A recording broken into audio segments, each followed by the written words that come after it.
नमस्कार, मैं आपके साथ शकील साजिद लेके आपका पसंदीदा कार्यक्रम वीकली वार, जिसमें आज हमारे साथ हमारे गेस्ट हैं doctor Shikha Mitra, professor Daga college, doctor Dinesh Mishra, अध्यक्ष अंध श्रद्धा उन्मूलन समिति नेत्र रोग विशेषज्ञ, और हमारे बेहद सीनियर हमारे बार एसोसिएशन के अध्यक्ष रहे एडवोकेट सुरेंद्र महापात्र।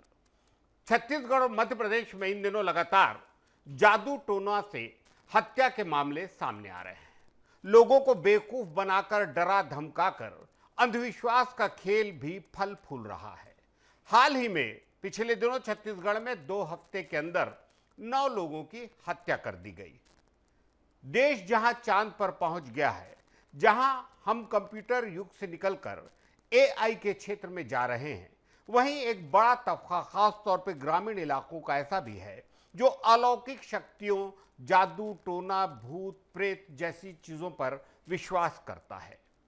आज इसी मुद्दे पर चर्चा करने के लिए हमारे साथ पूरा एक पैनल जुड़ा हुआ है।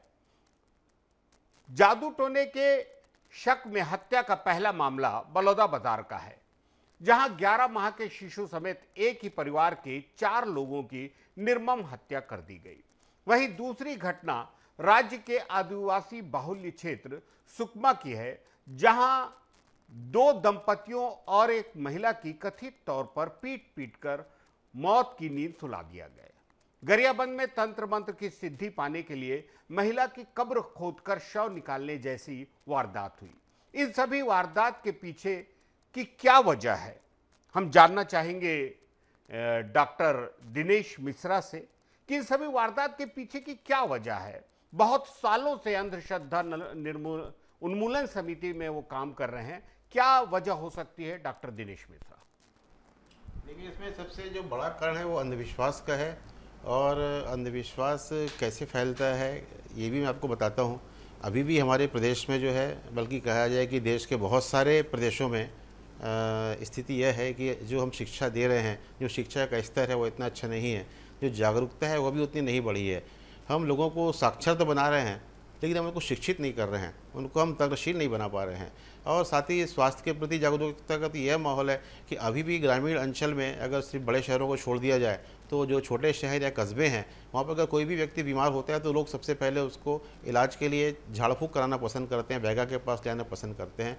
और जब भी कोई व्यक्ति, महिला या बच्चा बीमार होता है और किसी वैद्य के पास जाता है, तो क्योंकि उसके पास में कोई आधुनिक साधन नहीं होता, जानकारी नहीं होती, इसलिए उसको सबसे जो पुरानी चीज़ों को जो याद करके बताता है कि आपको किसी ने कुछ कर दिया है, किसी ने जादू टोना किया है, इसलिए बीमार हो गए हैं आप, और मैं इसको अभी झाड़ फूँक करूँगा, ठीक हो जाएगा।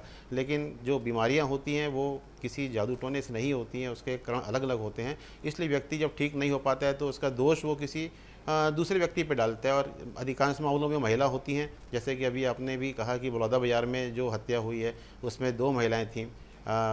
जो सुकमा में जो हत्याएं हुई है उसमें 3 महिलाएं थीं। टोटल करीब 9 लोगों की मृत्यु हुई है। जो गरियाबंद का मामला है, लाश निकाली गई है। जब कोई व्यक्ति तार्किक कारणों को छोड़ करके अंधविश्वास पे भरोसा करता है, उसको लगता है कि किसी ने जादू टोना किया है और वही उसको ठीक कर देगा, तो इस प्रकार की घटनाएं होती हैं, लोग अपराध करते हैं। और गरियाबंद में मामला ऐसा है कि वो सिद्धि प्राप्त करने के लिए उन्होंने एक लाश निकाली, जबकि लाश पर किसी दूसरे व्यक्ति का हक नहीं था। उनके परिवार ने अंतिम संस्कार किया था, उसको वहीं रहना चाहिए था, और उसकी धीरे धीरे वो विघटित हो जाती। लेकिन उसको निकाल करके उसके शव के साथ में क्रियाएं करना, ये सब बहुत ही गलत है और पूरी तरह से गैर कानूनी भी और अनैतिक भी है।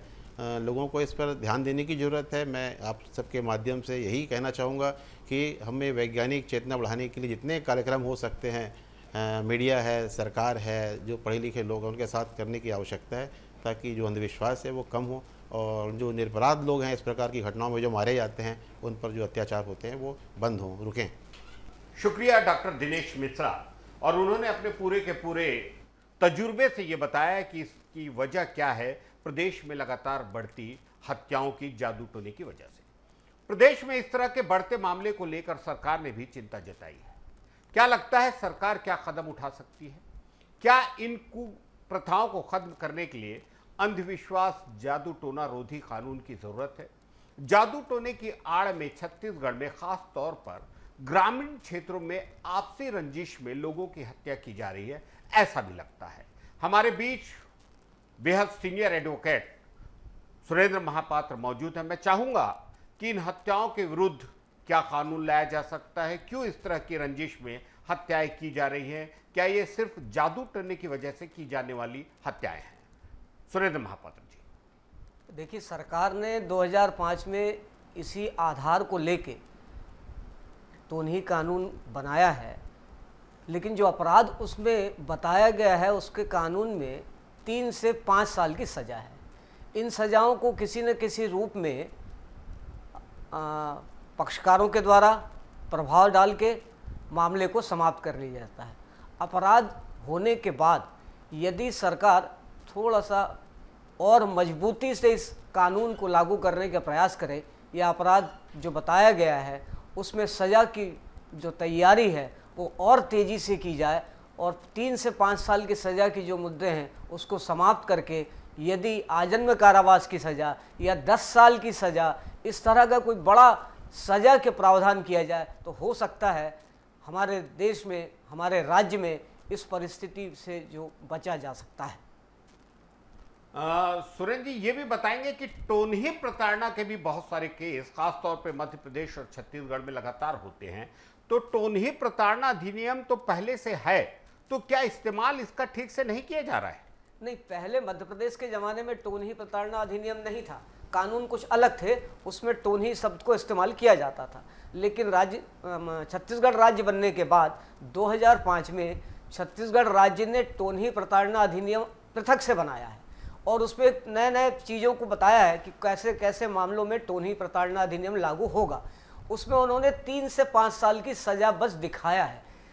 मैं डॉक्टर साहब की इस बात से सहमत हूँ कि वास्तव में शैक्षणिक व्यवस्था जो हमारी है वो कहीं ना कहीं कमज़ोर दिखाई पड़ती है, इसीलिए इस तरह की प्रकृति उत्पन्न हो जाती है। तो मेरा आप लोगों के माध्यम से यही निवेदन है आम जनता से कि आप ऐसा कोई भी कृत्य न करें जिससे अपराध बने और आपको घर के वालों को सज़ा झेलनी पड़े।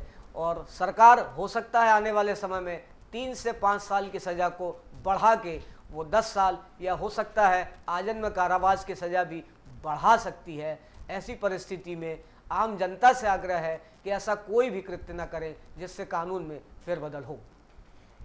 अंधश्रद्धा उन्मूलन समिति से ताल्लुकात रखने वाले डॉक्टर दिनेश मिश्रा ने कहा है कि इस युग में जादू टोना जैसी कोई भी चीज नहीं है। डॉक्टर दिनेश इस तरह के लोगों को मनोरोग की संज्ञा देते हैं। इस तरह की घटना को रोकने के लिए, जैसा कि सुरेंद्र महापात्रों ने बताया कि 2005 में टोनही प्रताड़ना अधिनियम लाया गया है। हमने उनसे पूछा भी कि क्या ये कानून ठंडे बस्ते में चले गया है। हमारे साथ प्रोफेसर शिखा मित्रा भी, जो डागा कॉलेज की प्रोफेसर हैं, यहाँ मौजूद है।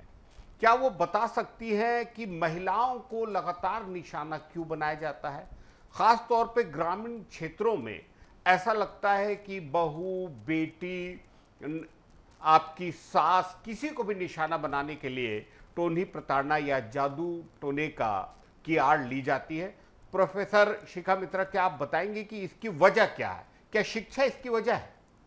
हाँ, जैसे कि पैनलिस्ट हमारे हैं आदरणीय, उन्होंने कहा कि शिक्षा एक बहुत बड़ा कारण है जिससे कि समाज में जागरूकता का अभाव है। अगर हम सही तरीके से वैज्ञानिक दृष्टिकोण से अपने आसपास के स्कूलों में, अपने आसपास के जो लोग रहते हैं उनको अगर जो शिक्षा हम दे रहे हैं उसे हम धर्म और ज्ञान और विज्ञान, इन सभी जो दृष्टिकोण है, इस दृष्टिकोण में हम इसमें वैज्ञानिकता का पुट जो है उसे रखें। क्योंकि आमतौर पर देखा गया है ये जो जादू टोना और टोटका समाज में एक सामाजिक बुराई के रूप में व्याप्त है। कई सालों से ये सामाजिक बुराइयां हैं, और जब हम वर्तमान समय में जैसा कि हम देख रहे हैं कि एआई के समय में हम अभी रह रहे हैं, इतनी सारी मॉडर्न टेक्नोलॉजी है, लेकिन उसके बाद भी अभी आज ही मैंने एक समाचार पत्र में पढ़ा है कि यूपी के आगरा हाथरस में एक स्कूल के निर्देशक ने अपने स्कूल के छात्र की बलि चढ़ा दी कि स्कूल को समृद्ध बनाया जाए। तो ये घटना सोचने पे विवश करती है कि हम किस ओर जा रहे हैं। और ख़ास करके ये जो जादू टोना और टोटका है, ये इससे सबसे ज़्यादा प्रभावित समाज का वो हाशिए पे वर्ग है, जो महिला है, बुज़ुर्ग हैं, अकेली जो महिलाएं रहती हैं, छोटे बच्चे जो हैं, ये इस बुराई से सबसे ज़्यादा प्रभावित हैं। और मैं ऐसा मानती हूँ अपने आसपास जो चीज़ें घटती हैं, घटनाएं, कि इसमें बहुत ज़्यादा जो मानसिक रूप से कमज़ोर होते हैं, आर्थिक रूप से कमज़ोर होते हैं। शिक्षा भी एक माध्यम है, पर हम ये कह सकते हैं कि बहुत सारे शिक्षित लोग भी हैं, पढ़े लिखे लोग भी हैं, जो इस तरह के जादू टोने टोटके में, साधु बाबाओं के चक्कर में पड़ जाते हैं। तो मैं ये मानती हूँ कि शिक्षा के जरिए, जागरूकता अभियान के जरिए हर स्कूल में, हर महाविद्यालय में ज़रूर एक क्लास ली जानी चाहिए जागरूक करने के लिए। जैसे हम पर्यावरण की क्लास लेते हैं, और भी बहुत सारी हमारे कॉलेज में पढ़ाइयाँ होती हैं, स्कूलों में पढ़ाई होती है। तो इसमें विकास के क्षेत्र में हम जीवन, स्वास्थ्य और आर्थिक रूप से लोगों को इतना मजबूत करें कि ये बुराई जो है वो जादू टोने और इस ओर कमज़ोर मनोवृत्ति के लोग इस ओर आकर्षित ना हो। बहुत अच्छी बात कही आपने डॉक्टर शिखा मित्रा। मैं इसी से जुड़ा एक सवाल पूछना चाहता हूं जो डॉक्टर दिनेश मिश्रा साहब ने भी बोला है कि क्या ये जादू टोना, टोनही प्रताड़ना ग्रामीण क्षेत्रों में महिलाओं को साफ टारगेट बनाने के लिए आपराधिक किस्म के लोगों का शगल बनता जा रहा है? डॉक्टर शिखा मित्रा। जी बिल्कुल, चूँकि हम ये देखते हैं कि महिलाएं सबसे कमज़ोर, एक तरफ हम नारी शक्ति की बात करते हैं, हमारे सारे जितने भी सभ्यता और संस्कृति से जुड़े ग्रंथ हैं और जो हमारे आसपास का जो वातावरण है उसमें नारी को शक्ति का पर्याय माना गया है। लेकिन दूसरी तरफ हम व्यवहारिक रूप से अगर देखें तो कहीं ना कहीं ये देखने को मिलता है कि सबसे कमज़ोर तो यही महिला वर्ग ही है, जिसे टोन्ही के रूप में, जिसे डायन के रूप में, चुड़ैल के रूप में समाज में वो वर्ग, वो लोग उनको निशाना बनाते हैं, जो कहीं ना कहीं ये सोचते हैं कि इस कमज़ोर महिला पे वो अत्याचार करके उससे चाहे वो धन संपत्ति हो या उनको अपने बहला फुसलाकर वो अपने शिकंजे में ले लेते हैं। बहुत सही बात कही आपने शिखा मित्रा मैम। मैं फिर से वापस डॉक्टर दिनेश मिश्रा साहब के पास जा रहा हूं, और जैसा कि उन्होंने पहले अपनी बातों में कहा था कि जितने भी इस तरह की घटनाएं हुई हैं और शहरों में भी जो घटनाएं होती हैं, तो ऐसा लगता है कि बदला लेने के लिए भी कोई लड़की, कोई महिला सबसे साफ टारगेट होती है।